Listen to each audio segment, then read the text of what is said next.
Hello and welcome. My name's Heather. I'm a registered professional counselor, and today I'm going to be watching Love is Blind Season 2.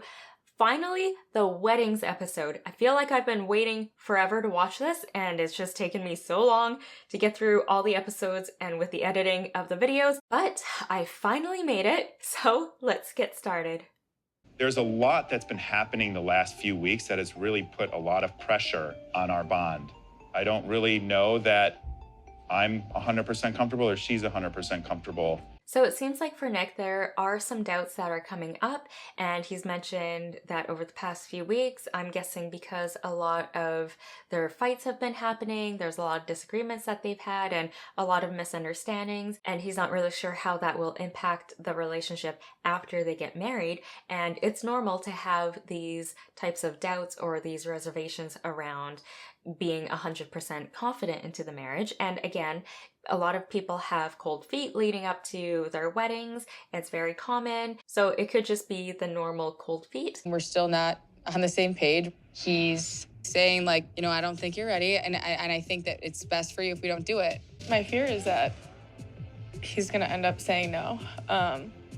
If he does, it's okay. Like I won't resent him or anything for it, but it's scary, it's sad. So it sounds like Nick has been telling Danielle that he doesn't want her to go through it, or he thinks that she shouldn't go through it. It sounds like there's a lot of doubt from the both parties and that they both don't really know if they should say yes or if the other person is going to say yes. I can understand how this is bringing up a lot of fears for Danielle. Again, just because she said that if he were to say no, that would be her biggest fear, right? Because for someone who is allegedly anxiously attached, having those feelings of rejection is one of the things that is the most painful for them to experience. I mean, it's painful for anyone to feel rejected and also to get rejected on national television here because everything's being filmed. So there's that element on top of it as well, or even levels of embarrassment. I can understand why it would be such a heightened level of fear, and also because she doesn't want to lose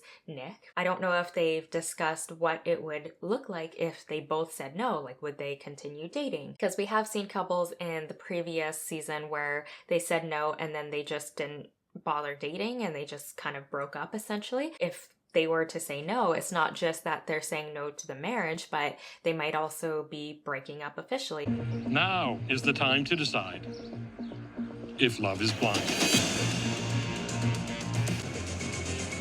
Man, he's sweating a lot. It must be really hot there. I do. Oh. Nick, you may kiss your wife.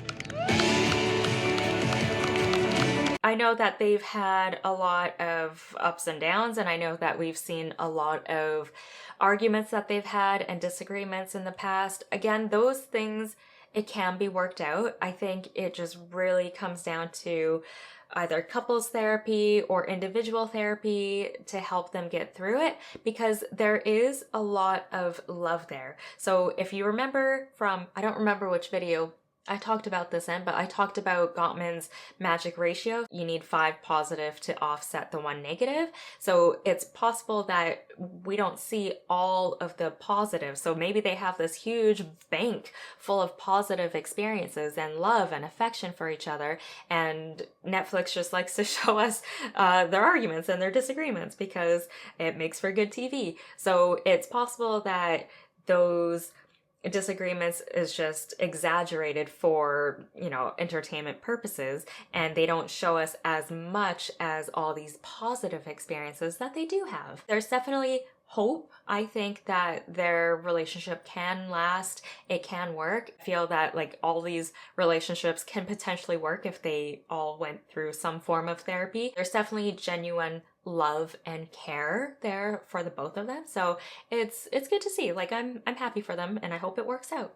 So you have to figure out what compromises you're willing to live with and what you're not. There's never going to be the perfect person. Right. I agree with what Deepti is saying. There's no one perfect person or someone who meets all of your, if you have a checklist of characteristic traits and all that of your ideal person, I think it's good to have a checklist or like have a general idea of what is important to you, what your deal breakers are. And it really comes down to what is important to you and what is a non-negotiable. So there's a concept called the 80-20 rule that might be helpful, which is that, 80% of your partner is everything that you want in a partner, all shared values, everything that's a non-negotiable, all those things that are important to you in terms of traits, and all of that is in the 80 category. And then there might be 20% in which you are maybe not so keen about, but you're willing to overlook.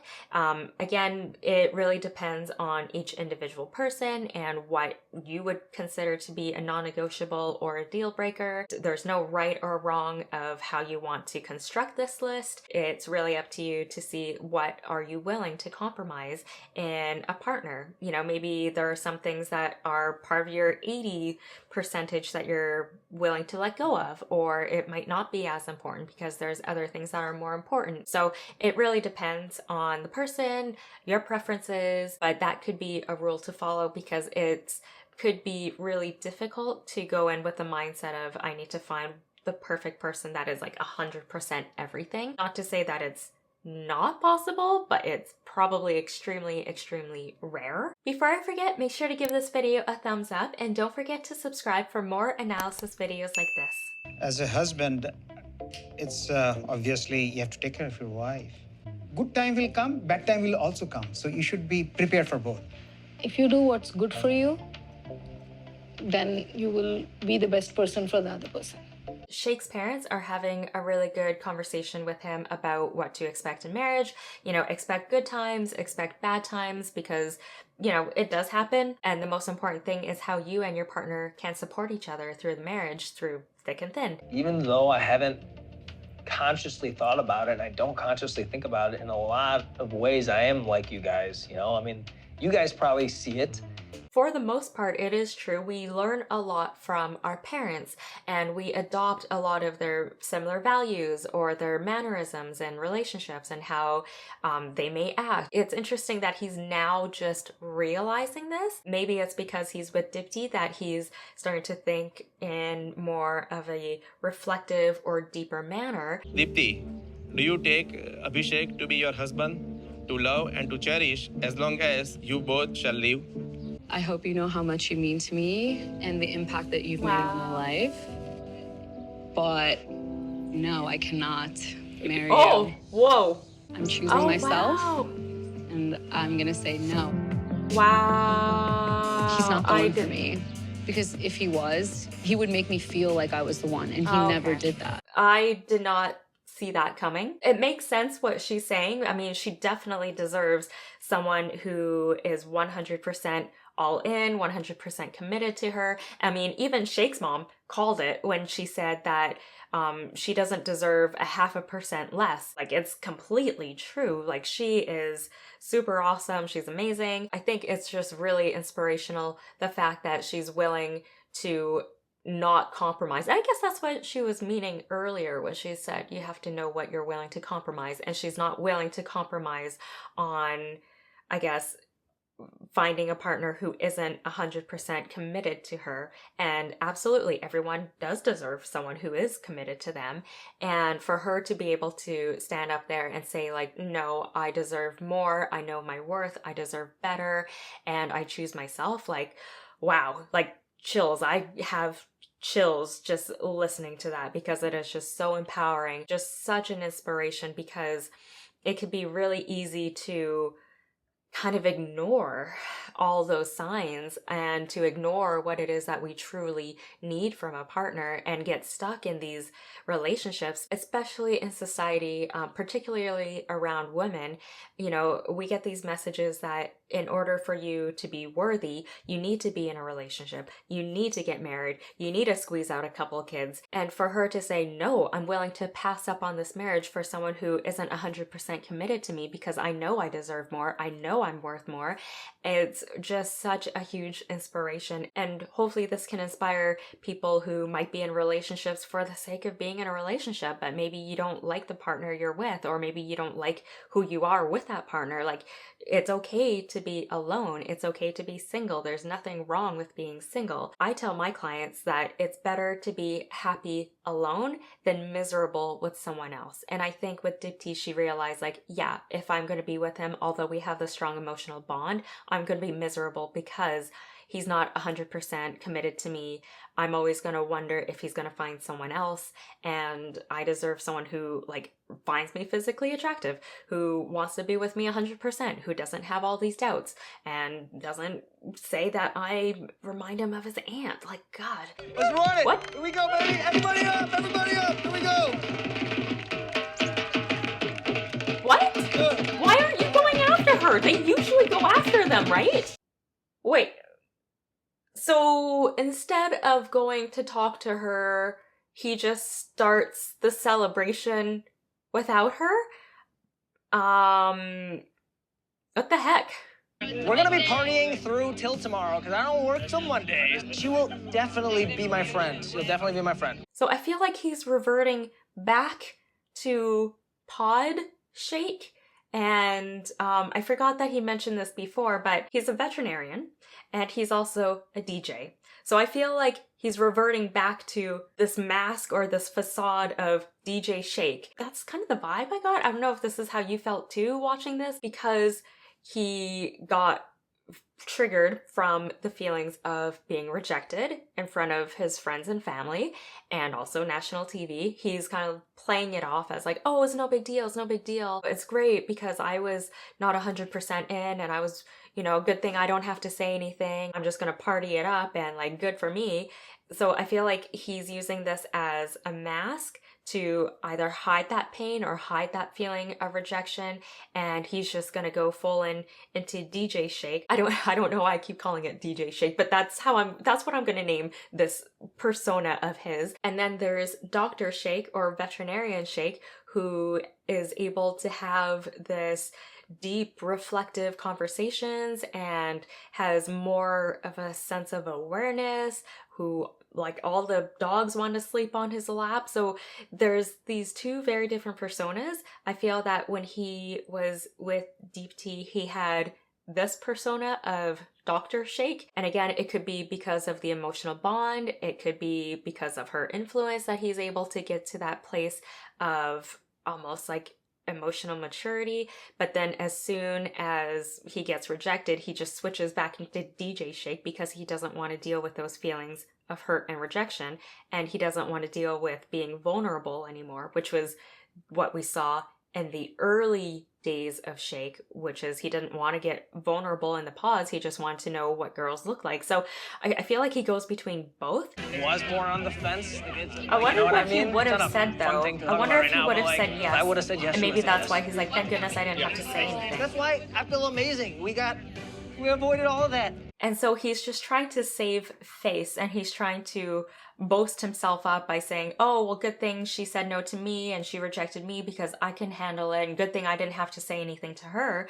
I mean, we really don't know what he would have said. Like, he could have said yes, and then she could have said no, which would have made it 100 times worse. And maybe that's why he said, good thing I didn't have to give an answer, because now he could play it off as like, oh, I'm the hero because I can take the rejection, and like, she did her thing and that's great, and we're still pals, we're still friends, and let's just party it up, because he's trying to either cover the fact that he is hurt. I'm guessing that he is hurt on some level, because we did see that level of vulnerability throughout the middle of the season, And that's just something that you can't really fake. I mean, I suppose he could be faking it. I mean, maybe on top of being a DJ and a veterinarian, maybe he's also a decent actor and he was faking it the whole time.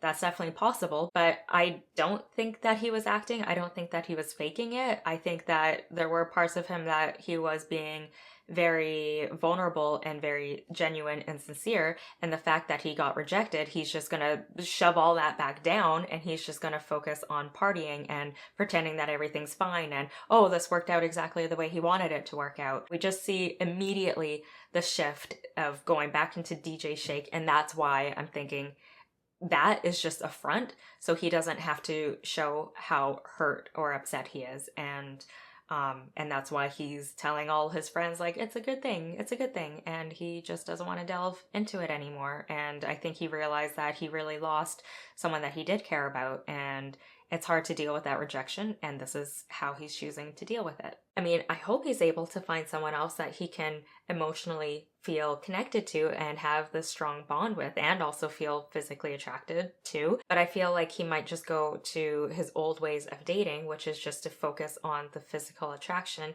and less so on the emotional stuff. Because if he focuses on the physical attraction and less so on connecting with someone on the emotional level, then he can prevent himself from having to deal with these deep feelings of pain or hurt or rejection if that relationship doesn't work out.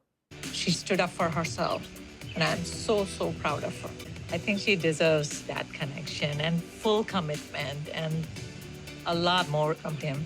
The fact that it's her mom that went to go see her and go talk to her. I mean, it's great that she has that relationship with her mom, and like her mom seems more upset than Deepti. I think that Deepti had time to process it, and maybe the show just didn't show us that she was also having doubts and that she was also dealing with her struggles of being physically attracted to Shake. I think this whole time they were showing it as like, oh yeah, she's 100% committed, and that's why when she said no, I was pretty shocked. Like, she seems very content with her decision, she seems very confident with her decision, which makes me think that she hasn't been 100% confident in saying yes to Shake. Her mom is absolutely right. And Shake's mom, like, Deepti deserves someone who is 100% committed, and it's just not Shake. Make sure to give this video a thumbs up, and also don't forget to subscribe, and feel free to check out my other therapist reviews videos, and I look forward to seeing you in the next one. Until then, be kind and love yourself.